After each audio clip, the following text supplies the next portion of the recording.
வணக்கம் ஃப்ரெண்ட்ஸ். நம்ம இலக்கிய சீரியலில் நம்ம இலக்கியம் எந்த ஒரு முடிவை எடுத்தாலும் கரெக்டாக எடுப்பாங்க. அதே மாதிரி தான் இந்த அஞ்சலி விஷயத்தில் கரெக்டாக முடிவு எடுத்திருக்காங்க.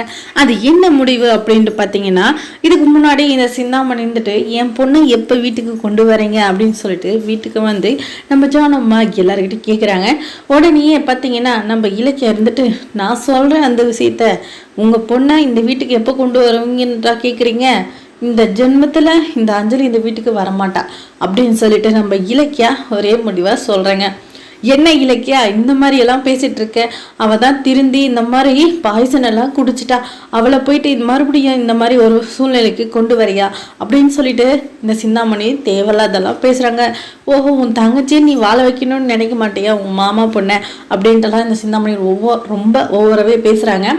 நம்ம இலக்கியம் வந்துட்டு என்ன அத்தை என்ன பண்ணியிருக்கீங்க நீங்கள் உண்மையாகவே திருந்துட்டீங்களா, அதை நான் நம்பணுமா, இந்த ஜென்மத்தில் நீங்கள் திருந்தவே மாட்டீங்க, அது எப்படியெல்லாம் நீ என்னை நம்ப வைக்கிறதுக்காக எந்த மாதிரியெல்லாம் நாடகம் ஆனீங்க, என்னை பற்றி என்ன நினச்சிட்டிங்க, அவ்வளோ ஏமாலியா நான் கரெக்டாக வசமாக மாட்டினான் இந்த அஞ்சலியோட நடிப்பை என்னால் கண்டுபிடிக்க முடியாதுன்னு நினச்சி அவள் தடுமாட்டம் தான் இதுக்கெல்லாம் காரணம்.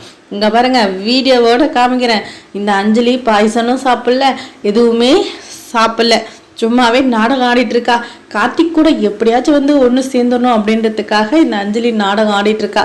அதனால தான் சொல்கிறேன், இனிமேல்ட்டு இந்த வீட்டில் அஞ்சலிக்கு இடமே இல்லை. இந்த அஞ்சலிக்கு சப்போர்ட்டு இந்த பைரவி மேடமா அப்படின்றது எல்லாமே நம்ம இலக்கியம் வந்து போட்டு உடைச்சிடுறாங்க.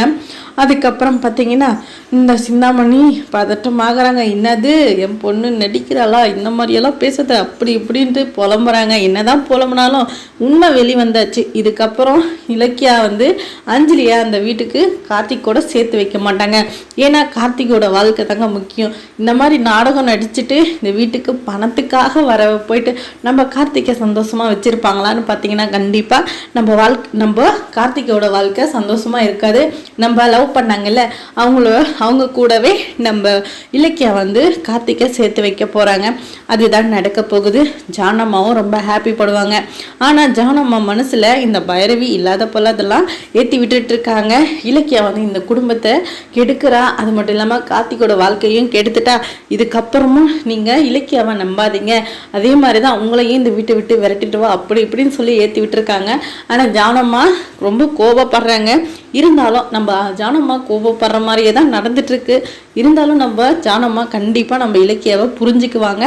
அது புரிஞ்சுக்கிட்டு நம்ம இலக்கியாவோட சூழ்நிலையும் புரிஞ்சுக்கிட்டு நடந்துக்குவாங்க.